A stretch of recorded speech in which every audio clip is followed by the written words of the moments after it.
Strathcona Gardens Commission, Wednesday, February 10th, 2021 at 3 p.m. Actually, it's 3:03, so confirmation of the quorum. Mr. Yates, are we good? You are indeed. Then I'll call the meeting to order, and Mr. Yates, if you can scroll on the agenda, we'll do the adoption of the public agenda, please. Move adoption. Second. Thank you. Any discussion? Anyone opposed? That is carried. Any petitions or delegations? Don't see any. Do we have section E, adoption of the previous meeting minutes? Move adoption. Second. And Mr. Yates, if you could scroll the agenda on the screen for people as they're following the meeting, that would be great. And we have it moved and seconded. And any discussion? Anyone opposed? That is carried. We have no public considerations today. Chair's report, Craft Hockeyville Challenge for receipt. Move receipt. Move receipt. Second. And I'll just put a comment in here that in my email with Mr. Leach and Ms. Garak, my suggestion was that the timeline is really tight for 2021, and was suggesting that perhaps we pass on 2021 and we direct staff to begin a planning process and financial contribution for 2022 applications, so that we would have a really first-rate application that we not only would be proud of, but have a good chance of being successful. So I'll leave that for the board's, for the commission's consideration. Right now, it's just receipt. If anybody wanted to do that, that would be a subsequent. So on receipt, is anyone opposed? I have a question actually before you move on. Go ahead, Commissioner. I thought that Craft Hockeyville funding, the $100,000 they used to offer, was dependent on how many people voted for them in the community, not on like funding from a regional district, but it's a popularity contest based on how many people phone in to nominate Campbell River for Craft Hockeyville prize. Isn't that right? They've had a number of different reiterations, and I think what I'm suggesting is that we don't entertain it for this year, Okay. with COVID and everything else, but we give some direction to staff to look into all those questions for a 2022 application, Okay. so that we, if we are going to consider Because it, what we if we like are with- going to consider it, we have not only the time to be able to research exactly what the requirements are, but also to prepare a good application if we choose to do so. I think it's a popularity contest that we have to get our citizens to respond to. Okay, so anything further on receipt, Commissioner Evans? Not on receipt. I'll do subsequent. Thank you. So hearing nothing further on receipt, anyone opposed? That is carried. Commissioner Evans? Thank you, Worship, and I'll just move that staff check into Craft Hockeyville a bit more to determine the potential for 2022, and just to clarify what the process is in order to be considered. So, Second. Discussion? and really, Your Worship, if it is, I agree with everything in your email or your recommendation that we not do it for this year, that we move to 2022. Totally agree with that. But just to better understand, if it is something where we have to encourage all the community to vote, and I know we've done that before for other initiatives. So just to get some clarification what that process would be. Thank you. And I also think to understand what financial commitments are required for an application. Commissioner Gunnerud? My question would be, are we talking season 21-22 or season 22-23? It would be 21-22, Okay, just for clarification. because they're doing 2021 now. Okay, so what that's telling me is it would be in the half of the season that runs in 22. Correct. Yeah, I get it there. Yeah. Okay. Okay. Anything further? Anyone opposed? That is carried. Thank you. And staff reports, Strathcona Gardens restart update. Move receipt. Second. And Mr. Leach, Maureen. I think Corinne will speak to this with Ryan. thank you. Welcome. Through the CEO and through the chair to the commission. Thank you and good afternoon. This report is an update that we provided the commission for the last actually close to almost a year now of bringing you an update of where we're at and how things have changed throughout the course of the pandemic for recreation services at Strathcona Gardens. Since December, some things, as everybody knows, there were some orders that were put in place in December that restrict a number of different things that could happen within the facility. That include the indoor adult hockey and adult group fitness classes that are at a high intensity level, and things that required groups of adults to come together were put on hold and suspended from happening within the facility until January 8th. Also at the time, the order did restrict gameplay. The phase 3 of VIA Sport guidelines that had gameplay. So since the orders came into December, many of the amateur hockey as well as the junior hockey league have refrained from playing games and have not been playing games rather than go back. They've been doing phase 2 of the VIA Sport, which focuses on skills and drills since December. And we're actively waiting for the PHO orders to change January 8th. However, as everybody well knows, those PHO orders have been extended indefinitely, and with a review to happen at the end of the month, but still not knowing any certainty around that. We're continuing with offering the services as listed in the report and doing our best to handle the PHO orders and the activities that we have within the scope of those orders. If there's any questions, I'd be more than happy to answer them with the commission members. Any comment or discussion? I would just like to comment on the fantastic job that staff has been doing during these trying times. Thank you, Maureen, and your crew. Thank you. I appreciate your comments.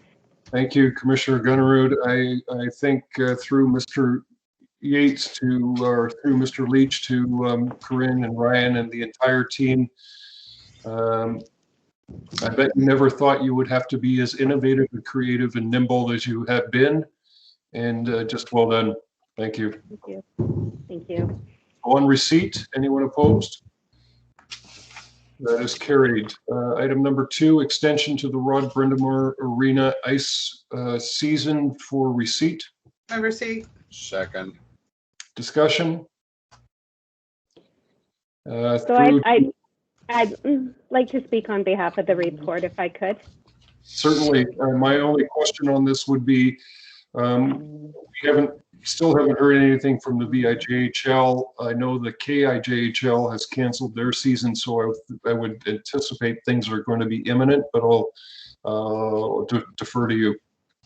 Okay, there's a couple of things that I'd like to bring to the Commission's attention that also happened within the last 24 hours on a request for dry floor space within this facility.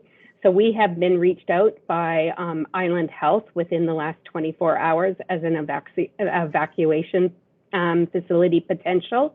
including having a larger facility and venue for hosting vaccinations from the months of March to the end of to September. So that was requested of staff, and we wanted to make the commission aware of that they were doing some research into making that option available in this community, and didn't know if, I wanted to make sure that the commission was fully aware of that. And if there's more information on our discussions that you would like to have, I will also tell you that yes, nothing has changed with the VIA-JHL in terms of their league. However, my understanding is that the 40 game play that that is written in the staff report, given the fact that they would have a reduced season, is that they would move automatically to the playoffs and that they wouldn't be doing the 40 games. But that has not been something that I heard personally, but that's something that they're entertaining, is just moving into a playoff type situation where they would do it, whether that's for Vancouver Island, solely for that championship for Vancouver Island. So that's where I know of their requests right now. Thank you. And I did hear that the provincial champion tournament has been canceled, so it would only, if anything did happen, it would only be an island thing. Commissioner Evans? Thank you, and thank you, Kareem, for your report. With the recent conversation from Island Health, did they mention that this was an alternate site or an additional site to what was being proposed for the community center, or is this a different option? And So for the vacuum. So thank you, Commissioner Evans. Just to share with Mr. Leach and Mr. Rack and staff that Monday's council meeting, Island Health has requested the use of the community center as their preferred location. There were discussions about alternate locations, including Strathcona Gardens, but they were pretty adamant that their preferred was the community center. So I would encourage Mr. Leach and staff to continue discussion and liaising with the city as to how programs and services can be best maintained for both the regional district and Strathcona Gardens and the city, and accommodate the immunization request from Island Health as well. Thank you, Chair, because I was just going to suggest the same thing. We don't want to get one of these left hand doesn't know what the right hand's doing. So certainly wanted to encourage a collaboration, but I think you had a comment about that. And then I just wanted to get a bit more information about the evacuation site as well, please. Thank you. Mr. Leach or Ms. Garak, anything further? No, I mean, that's great information. And as usual, Corrine will chat with the folks from the city and see how we can accommodate the programs that the community center is doing in our space. Okay. Thank you. So that's just a friendly direction. So on receipt, anyone opposed? Commissioner Gunnar? Just a comment through to Corrine. I believe at our last meeting, there was discussion about finding out what the other Vancouver Island Junior Hockey League facilities had planned, or are they still waiting to see the outcome of whether there's going to be a playoff or not? And how long will we wait before we make a decision on this issue? Yeah, so there's a couple of factors in this, is that some areas have the ability to reallocate a different arena. They're not actually using their home arenas, so they would look at an alternative arena, not necessarily the home kind of arena for that league, for that team. So they are looking at that. Some cannot accommodate. So the president has informed me too, of the league, says that if they could get an arena within close proximity, they would look for that option. As mentioned in the staff report, there's a number of factors in play, including community recreation program that's being currently programmed for Arena 2, as well as the dry floor space that is typically booked for dry floor. For lacrosse, they were displaced last year. And so they're anxious to book whatever dry floor space they can get. Recognizing they also don't know about gameplay and the uncertainty of being able to do gameplay for lacrosse as well. So, Thank you. Great. Thank you. So on receipt, is anyone opposed? That's carried. Item 3, Speedio live streaming proposal. My receipt. Second. And discussion. Corrine again. I'd like to just sorry, and I don't mean to go on, but I was just wondering, in terms of the ice arena for the Rod Brendamore Arena, where the recommendation is to proceed with what alternatives in that staff report? I would recommend option 3. There's only 2. Well, I just whatever want to it make is, sure. I would say we should be saying no to this video. No, sorry, I'm going back to the last staff report because there was an alternatives placed for the commission, and I just would like to make sure that I am understanding how the commission would like us to proceed in terms of the extension of the arena season for the Rod Brendamore. Oh, sorry. we didn't move either alternatives as a motion. Did we, Tom? No. Commissioner Gunnerud?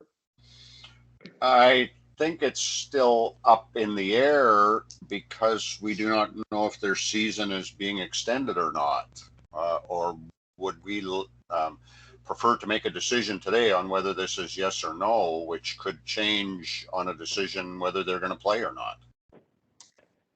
We could defer, till the next meeting, I suppose. Could we not, Corinne? It's a programming logistics, is that we have a bunch of classes being programmed on Arena 2 right now. And if they have to be moved over to the Rod Brendamore Arena, and we have to displace staff, and we have to make programming changes to our staffing levels, then we need to know sooner rather than later. Mr. Leach, is there certainly, I was thinking along the same lines as Commissioner Greenwood, in that in the event, could we kind of push the VIJHL or the Storm to with a deadline, and then if we needed to call a special meeting of the commission rather than waiting for the next regularly scheduled meeting to be able to assist in helping to expedite programming? Yeah, we can do that for sure. Yeah, I mean, the chair can call it at any time. So why don't we do that? Seems to be up in the air a little bit, and maybe next month is too far along. Like, Corinne, what's your window? Would you say that you really need to know something? Well, we actually have people and people registered right away. So if we have to cancel them, giving people notice of cancellation of their programs, then giving people, because they're booking into spring break and preparing all of their things for the upcoming months, it would then more notice the better that we can provide, recognizing that the order for the PHO is indefinite right now, could be lifted at the end of the month, could not be. So what if we issued a letter to the VIJHL, copy to the Storm, saying due to our programming and scheduling, we need an answer by February 19th or something? Yeah. They probably won't have the answer if the PHO doesn't lift it by then. So Yeah, no, the order is indefinite, though. I mean, yeah, so they said they were going to reevaluate it at the end of the month. So there's no way that the league is going to be able to kind of say, yeah, we're up to gameplay and that we're going to proceed with the playoffs if the PHO order stays in the way it is. Okay, Commissioner Gunnery? I'm in favor of sending a letter to the league, CC to the Storm, giving them, put a number on it, 1 week from today. The Kootenay International Junior Hockey League has canceled their season because they can see no light at the end of the tunnel. And I think it's up to the Vancouver Island Junior Hockey League to either call it or not. But I agree, we can't keep going on forever like this because it's going to put other revenue makers in our system, i.e. dry floor, in jeopardy. so, and let's say contingent on, not getting an answer that they're going to, need the ice or not, move forward with the plan to remove the ice as scheduled. That's what I would go with. Yeah. Commissioner Evans, then Lee?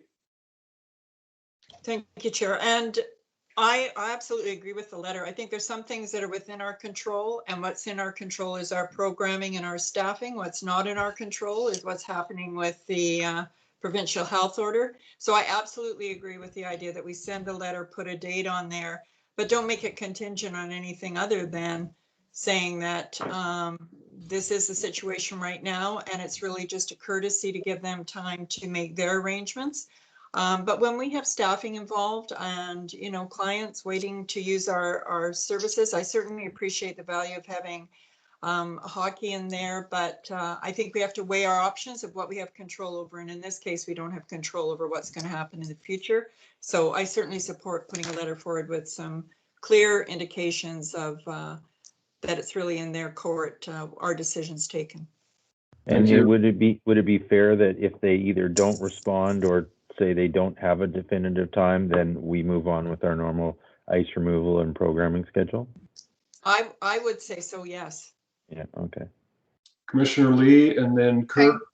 Thank you. I completely agree with Commissioners Greenwood and Evans that we should send them a letter, give them a week to respond. We should also say in the letter that, if we don't hear from them to the positive about them needing the ice, that we will be scheduling the dry floor activities for the community because, we need to. I mean, the community, other dry floor activities are definitely taxpayer, supported, whereas Storm is a private organization.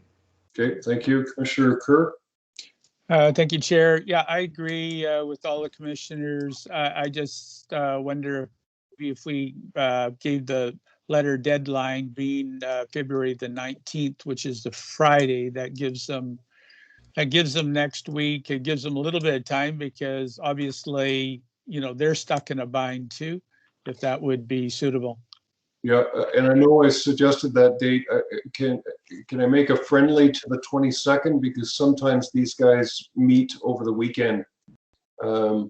May give them just an opportunity, because if we're going to draft a letter from this meeting, they're probably not going to get it until Friday or even Monday. Can I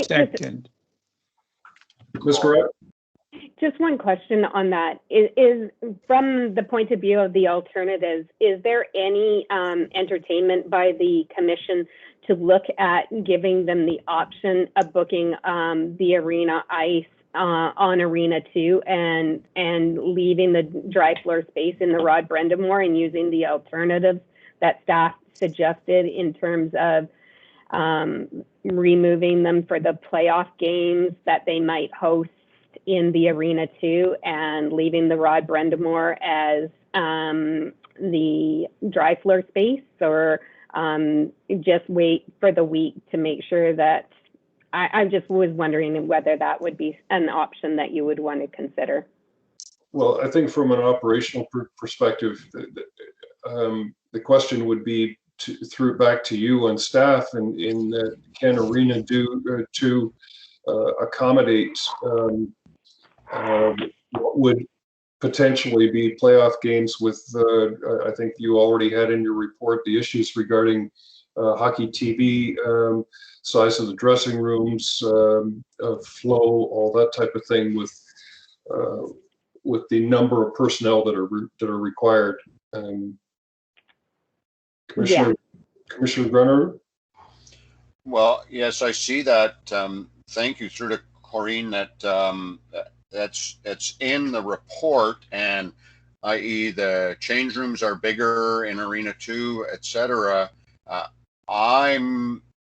I'm up for less disruption as opposed to more disruption, and the least amount of disruption is just keeping the ice in Arena 2 as planned. And if the Storm require it for their playoffs, it's there. If they don't, it's not there for the other users we had planned for that surface.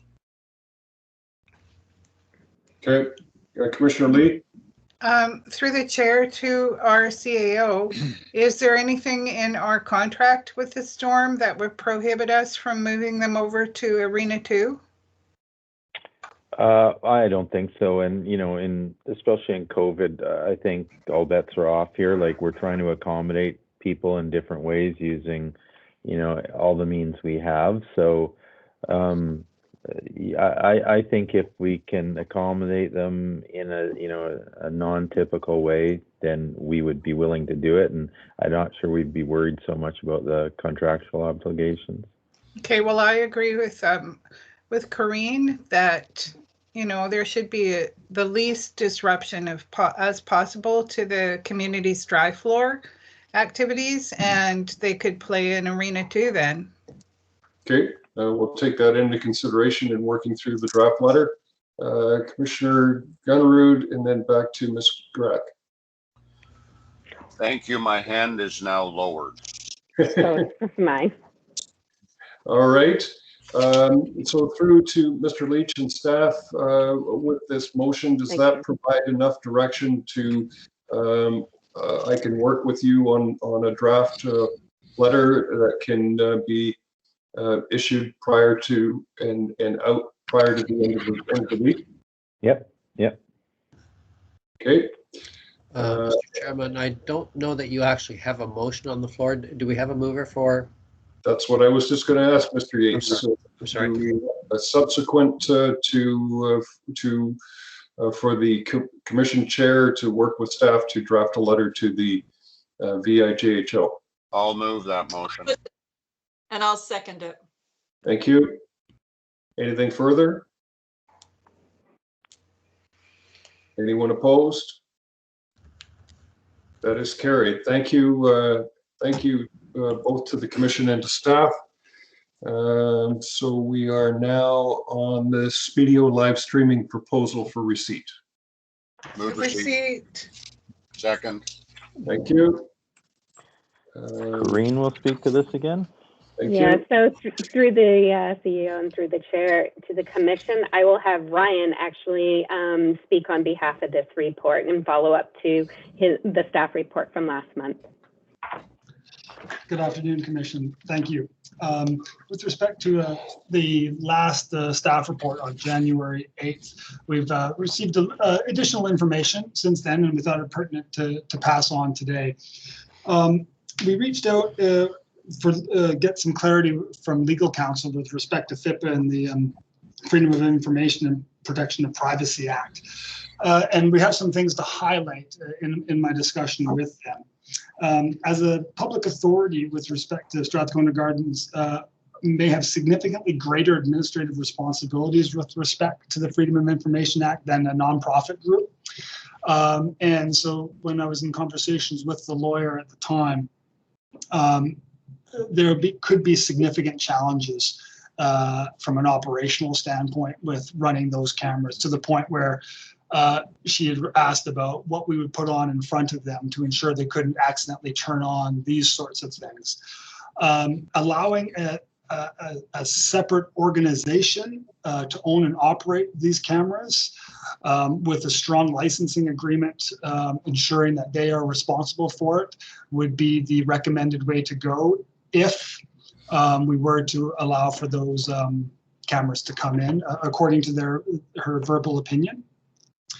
As well as in the event that this was some sort of partnership and that we would be interested in helping to financially support Campbell River Minor Hockey and bringing these cameras in, that the funds should be in the form of a grant of some sort, gifted as a grant, and then there would be no complication or less complications there with respect to who owns that property. Other things that we found is with respect to the infrastructure costs of approximately $10,000 going in place. If we were to do repairs in the future, which are planned with the roof and flooring and stuff like that, there's no guarantee that that $10,000 would be recaptured. We'd have to pull that equipment out, and that equipment would need to go back in, and that's initial infrastructure costs that might be doubled up upon in the future. On receiving all this information, I again reached out to Campbell River Minor Hockey to see where they were at as well under COVID and since we last spoke. And after speaking with them, the response was that if Strathcona Regional District was able to help with the installation costs as well as the broadband costs, that they would be able to bring Spidio to the gardens as soon as they are able and as soon as we had an agreement in. If we come back and say, okay, we are going to allow it as a regional district, however, this project is going to be solely funded and financially responsible by the Campbell River Minor Hockey Association, they would then again need to go back to the board members and have this conversation. So they haven't had clearance on the full cost of the project. So that is the additional information that I have from the last report. I'm happy to answer any additional questions you may have. Thank you. Commission, do you have any questions? Commissioner Lee? I think that the timing of this request is just not right for Strathcona Gardens because of our impending upgrades to the facility that might require reinstalling. But mostly it makes me uncomfortable that anyone would be filming children and, broadcasting it. A lot of parents wouldn't like that idea. And I think that we should take another look at this once our facility upgrades are complete. We could, a little modified option 3 would be that the committee not endorse a plan for Spidio at this time, and then look at it in a couple years once all the construction's done. Okay, and COVID is over and we can get more feedback from the parents. Before I entertain that motion, I want to give the members of the commission an opportunity to speak. So Okay. Commissioner Greenwood. Thank you, Chair, and thank you, Ryan, for the report. My only question is, was there any discussion held with minor hockey about the other less costly video options that are out there? I know there was a brief discussion on that before our last meeting, I believe. But now that this has gone further, has there been anything else added in that avenue? Yeah, so thank you. Good question. I did speak with Mr. Visser about that. So indirectly, sorry. So one of the challenges is the other software that people have been using, or the freeware that people have been using, have been 90% has been such as Facebook Live, where a parent would be there and record, and we can see those. People have put those up on all sorts of different websites. But what Mr. Visser had re-emphasized is that the Spidio was something that they were considering strongly before COVID had come in. and specifically because of the high performance and coaching aspect of the software. And it was the perfect storm for them to come forward because of the COVID. It would allow parents to watch and have multiple uses for that software. So they were very much interested in the coaching capabilities unique to this video software. Thank you. Thank you. And Commissioner Kerr. Thank you, Chair. Well, I mean, this is the first time I've looked at this, and I certainly think it's not an expensive item. If there is, I mean, these are different times, and these times could extend. I mean, I think we're being extremely optimistic, thinking next year that everything's going to be back to normal. It could be a number of years. I think it's a wonderful opportunity to bring the community together, and I certainly would see no problem moving ahead with it. The most expensive items on this are going to be mixer boards and and cameras, and a lot of this stuff is wireless now. So I mean, those assets would be retained. So I don't see any problem personally from what I've been able to view of this, of going ahead with the project. Thank you, Commissioner Evans. Thank you. I think the legal advice that our staff sought to confirm that it should not be the ownership of the SRD, but the risk and liability should be fully held within the organization, I think is a really important point. And as staff have indicated, if we are not providing a grant or any funding, then the $10,000 discussion would need to go back to their board to confirm whether or not they were open to, first of all, incur all the liability and risk and the full $10,000. So in theory, I support the idea, but to me, it's as you've stated, Ryan, a big part of the reason they want to do that is the association wants to be able to use it for coaching purposes. So I have no problem with saying that the ownership should go back to them if they think this is a valuable thing. To me, it's just use of our facility as opposed to a partnership. I'm very cautious that we would get into a partnership arrangement with them. I don't think that would be advisable. So I guess if I can just conclude, if we do decide to move forward with this, which I would be in favor of as long as they were 100% responsible for it. And again, the risk was borne by them. Thank you, Commissioner Greenwood. So would now be the appropriate time to make a motion on the alternative? No, I believe Commissioner Lee has a motion that we deferred to give people an opportunity to speak. So I would go back to her and give her that opportunity. I would defer to Commissioner Grunrud because he's more involved in hockey and minor hockey and see what he's going to put down. Thank you, Commissioner Lee. Very much appreciate that gesture. Commissioner Gunnerud. Thank you, Commissioner Lee. I would move alternative number 1, which, as some of the previous speakers have spoke on, that it insulates the regional district from any liability risks and puts it back in Kemmerer Minor Hockey's court to come up with the funding and have approval of their membership, not just their executive. So it's essentially alternative number 1. Second. Discussion? So can everybody read that, or would they like me to read that out? I think it's just being typed on our screen as we speak.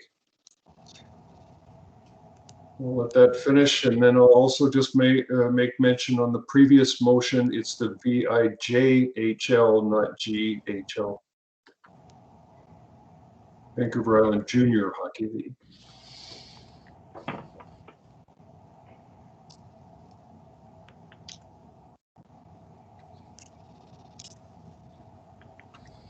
And I have, my comment on the motion is that the minor hockey executive is elected by the membership and do have the responsibility to do certain things with the money that the parents put up to have their player play in the association.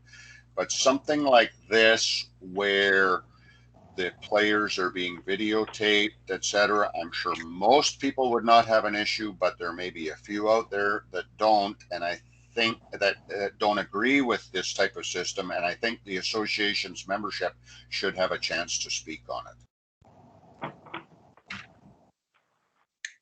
Thank you.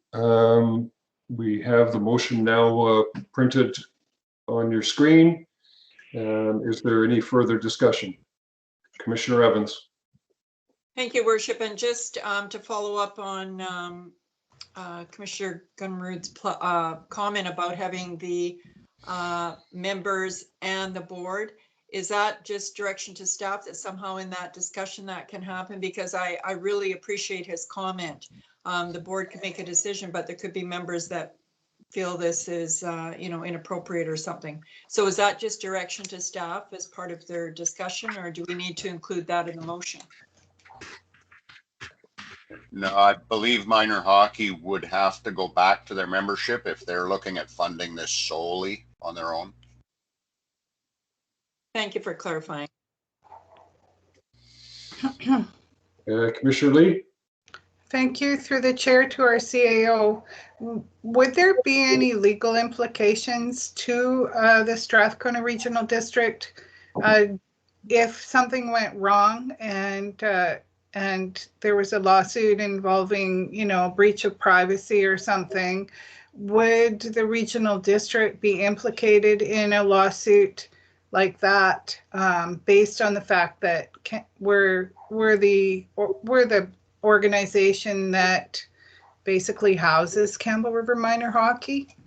Well, I think it's part of the resolution that says we will do this subject to ensuring or insulating us from any liability like that. So if we can draft an agreement with legal counsel that ensures that we do have that relief from liability, then we would. If we couldn't, we'd obviously come back and say, the legal counsel said there's no way for sure you can do that.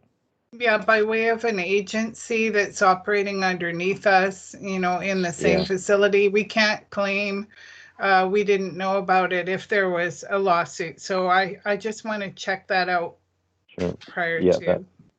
And again, this motion is subject to that. So. Okay. Anything further? Good discussion. Thank you to all members for contributing. Is anyone opposed? The motion is carried. Thank you. And we are now at the item 4, 2021-2025 draft financial plan. Move receipt. Move receipt. Second. Okay. All right. So kind of the same, but just based on some earlier discussion, I feel this this package needs a bit of a different introduction, and so I will just start with, under the guidance of the SRD leadership, Mike has prepared this presentation for you. That's a bit tongue-in-cheek there for Mayor Adams. Okay, Mike, all yours. Thank you. Hope everyone can see the screen. And then, and being rather thrifty, I do apologize for not changing up the picture or anything else on most of these slides. So I thought, well, I spend tax dollars to reinvent the wheel, and it's a lovely picture. So yeah, thanks Dave for the intro. As you would assume, it was a pretty tricky year to try and do any type of budget for the gardens. The rest of the organization was relatively tricky, but I think the one key word that has been mentioned several times already is uncertainty. So that's kind of what we're facing. So just some quick high-level budget trends. Yeah, it's very difficult to predict the revenue and costs as we go into this. Especially, it's difficult for 12 months, let alone for the entire 5 years of the budget plan. Not only COVID, but because of any news on Recreate, either positive or negative, will probably really affect what's going on going forward. So the way we did it is we went line by line and we estimated a lot of the revenues, and they're coming out either between 20 and 80% of 2019 levels. Most of the costs there's a lot of fixed costs up at the gardens, like it costs the same to heat the pool, pandemic or not. So, but we're kind of estimating that staffing levels of between 18 and 100%, depending on the position. And the other big thing to note with the budget is there is an extra 211K in there. This was from the COVID money to help offset some of the lost user revenues. We had a 58% drop in user revenues, which is about 891,000. I presented a lot of good numbers today, but one of the scary ones is every $10,000 of lost user fees is about 50 cents a home. So that's one thing to consider. So the sooner our customer base and spending kind of bounces back, the better we'll be. So yeah, just a word of caution just on any of the future forecasts. It's all pretty subject to third, fourth waves and Recreate and all that other good stuff. And then some of the I guess better news for any of the future increases that we do have some remaining unallocated COVID funds. Recreate also has a bit of an operating reserve. We can help stem some of the pressures depending on how long COVID and all the restrictions last. And then of course we could always look at the applicable service levels we're offering. I must admit, Brenda, you stole my thunder here. All I had written down was to talk about the different allocation basis. We do. We used to actually subcontract all the calculations here, but I do them manually. So we got 56 services, and there's 3 that are different. So it's rest assured, I'll never forget that there's that difference in the gardens, because it's quite a pain in the neck actually to adapt to every year, but part of the job. So as far as the requisition change, we are looking about a $80,000 decline to the overall requisition, and again, that's mostly due to the the COVID and the closure and everything. We're really trying to hold the cost down. So that's the applicable amount per household. Again, we talked a lot about assessment shifts, so I won't bore you with that today, but overall. If I can jump in there, seems there's only 2 here, it's not that challenging. And Brenda will wonder why her homes are seeing $2.87. So the requisition is less actually this year than it was last year. And there is 0 change in the requisition or the cost per home in Campbell River. But there is a $2.87 shift from Campbell River to Area D. And that's as per the assessment shift Mike talked about in terms of commercial industry managed forest lands. So what that is, Director Lee, is that your amount hasn't changed, but it's just shifted from that industry assessment managed forest lands onto residential. So it hasn't gone up, it's just shifted. And Campbell Rivers was neutral. So, but Campbell River hasn't made their determination, have they, regarding the multiples that they're going to apply this year? Well, they may have a shift as well. This doesn't apply to them. This is the requisition we put on. And so we have those assessment shifts in our hands, and they haven't had the as big as a shift as Area D had. So, there's nothing either one of us can do about it. It just so happens that Campbell Rivers is completely neutral and you're $2.87. Not a big number. And that's in fact with the requisition declining by 80,000. So it's a little bit of an anomaly. And, if folks are asking you can safely say it's just this assessment shift to residential, and Area D unfortunately had a larger shift than some of the other areas. So less than $3 for the average home. Yeah. Okay. Yeah. Altogether. But Well, you know, that's- the anomaly there is the actual total requisition went down. So again, you're stuck with this little shift from assessment that you Yeah. can. Well, the speak- province might have some extra homeowner grant money for us, and Yeah, northern there you and go. northern and whatever allowance, we get that too. So it might alleviate it a bit. Yeah, you guys hit the number right on. Usually Area D and Canberra River kind of go together, but the difference in the is pretty much that big drop in managed forest lands that hit. So Mm-hmm.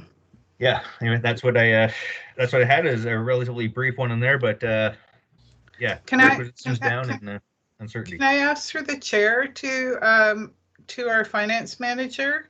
So what was the budget surplus from last year's COVID? Like, have we got a lot of surplus money going into 2022 that helps reduce things? Yeah, it's 100% of the surplus is carrying forward. So yeah, that does help reduce for 2021. But then 2022, of course, if that surplus doesn't reappear again, and then yeah, we'd be looking at a tax bump to readjust. But that's the big thing with the gardens is we're heading in with a relatively high surplus, but we that gets dumped. That's what helps keep the requisition down. But when we burn through it, so to speak, when it normalizes and when I look at a tax increase. But like I say, we got more COVID money, we got operating reserve and levels of service to adjust. Is it possible to smooth the requisitions in 21-22 by applying the surplus and any COVID monies and everything to the 2-year period so that you don't have the bump in 2022, so that you have a smoother, more predictable tax? Yeah, it's a lot easier to smooth the top of the hill than to try to smooth the valley. So if that makes sense. So but yeah, we have the COVID money and everything else. If the board decides to allocate it, yes, it would definitely have a big impact on 22 requisition as far as keeping it down. Yeah. And just projecting that forward, I think what we looked at our impact to COVID non-gardens, if you will, at the SRD, the board was generous to allocate appropriately to those. And I think we feel pretty comfortable that most, if not all of that reserve COVID we have is probably earmarked for the gardens in 2022. Okay, good. Good, well, I'm good with it. Thank you. I just have a question through to Mr. Leach and Mr. Harmson. Looking at page 156 of the report on the operating budget, going to the first line item being the property tax requisition, we see it going down, as you've mentioned, around $80,000 from 2020 to 2021. But then there's a significant bump up in subsequent years should we be successful on the recreate grant. Would it not be more prudent for us to just have the requisition the same as it was in 2020 and taking that surplus and applying it to for any not operating expenses, but capital expenses or potential debt repayment to kind of level that out a little bit? Because we're talking about 0.14%. It's to the average household, it's peanuts, but it may help level that potential hit going forward. Well, it does. So yeah, we absolutely can. What we're trying to really put a lot of effort into try to have as little impact as we can, because we know, there's a lot of people out there hurting. So, this is our best foot forward here. And absolutely, if the commission feels okay, we've tightened our belt quite a bit, we can loosen it a notch, and that'll help future years by all means. Absolutely. But we kind of said, this is what we can do.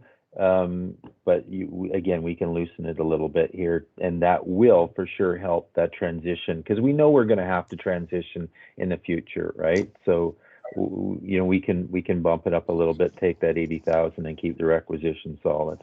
But the reality is we're not bumping it up. We're just freezing it. At Yeah, the yeah. Sorry, poor choice of words there. Yeah, you're right. Commissioner Lee. Oh, no, thank you. I forgot to take my hand down. Sorry. Okay. Any other comments from commission members?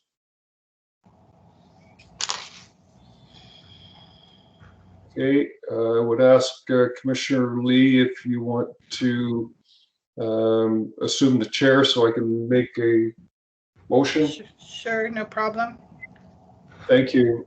Just that staff be directed to amend the financial plan to maintain the property requisition for 2021 at the same rate as 2020. Second. Yep. Okay, moved and seconded. Any discussion? I think I covered it. Thanks. Any comments? Okay, no discussion then, and I would just ask clarity from the finance manager. What was the rate in 2020, and what are we freezing it to? So you're talking the 2020 tax rate? Yeah. No, the the requisition. I see. Yeah, the requisition, total requisition. It's 80,000 more than what we've got posted there. Yeah, it was $5,791,517. So how would that affect Area D? It would be an increase, tax increase. Of how much? $1. Second here.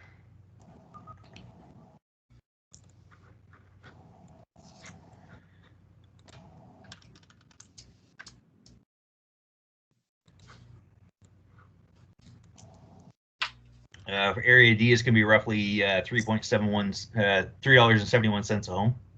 Is that, Mike? Though that's not additional. Is that the difference between the two? What is she? 2.7? Yeah, that's what the 81 is. I can actually just compute that for the next budget, just so I don't have to. It looks like $1, Director Lee. The 80,000. Yeah, so we'd be paying almost $4, and Campbell would be paying nothing, or? No, they'll jump up from nothing to $1.50 or something.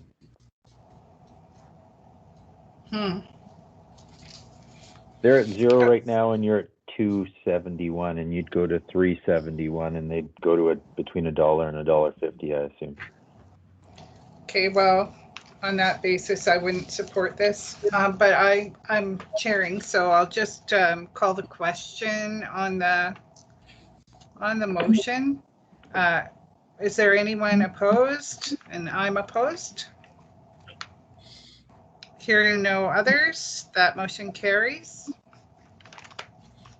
Thank you, Commissioner Lee, and just to briefly speak to that. I think anytime that we go backwards on our requisition, we are just setting ourselves up for a larger pain in the future. So, but certainly appreciate. Well, and isn't it? Go ahead. I was going to ask, isn't it the case that if we were to get this this Recreate grant, that we would still have to go to the public to get either alternate approval or referendum approval on the spending of our portion? Yeah. Yeah, so it's going to be up to the public whether they support the project, and hiving money away for a hypothetical is, to me, and during COVID when people are really hurting, it's not very fair to the public, because we don't even know if we're going to get that grant. So why tax them now until we know if we got it or not? It's a good point, but the requisition that we had for 2020 was more for our capital replacement of existing services. So, okay. Yeah, whereas the alternate approval on the requisition for Recreate will be separate, a separate question. So, Anyway, And thank I'll you. pass the chair back to you. Thank you very much. Much appreciated. And Mr. Yates, we are at no bylaws. We're moving into section K, correspondence for receipt of hometown hockey. Move receipt. Move receipt. Thank you. It's moved and seconded. Any discussion? Anybody opposed? That is carried. Item 2, building links construction newsletter for information. Move receipt. Second. Any discussion? Yes, Again, but go ahead, Commissioner. oh, Gunner. sorry. No. Nope. I just appreciate you always sending it along. I enjoy it. Thank you, Mr. Leach. I mistook your voice for Commissioner Gunner's there for a second. But I will. I will endeavor to share information like this whenever it comes along. I think it's always useful for members of the commission and staff to be aware of what other like facilities are doing within our area, and it also kind of keeps us in tune as to also who our competitors may be for other levels of government funding. So on receipt, is anyone opposed? I have a question, actually. Go ahead. Just before you vote on it. It says in building links that the SRD is seeking consultants for a $33 million upgrade to Strathcona Gardens. And I just wonder, is that the number that we're going to be spending? I thought it was a lot more than that. No, that's the number. That is our revised. That is our the pool and the open space. Yeah. The downsized, and it's 33 million. Okay, thank you. Yeah. Wolfgang, you have a comment? Yeah, good afternoon. Thank you so much. Just to respond to the question, that is construction cost. And Dave Leach is correct that construction cost is based on the revised option that we consider, and it was presented and approved in the past. Okay. Excellent. So is anyone opposed to receipt? That is carried. Any Moved. was that moot or moved? Move termination, please. Thank you. Any discussion? Once again, thank you to all of our staff. Just doing a tremendous job under very challenging circumstances, and keep up the great work. Thank you.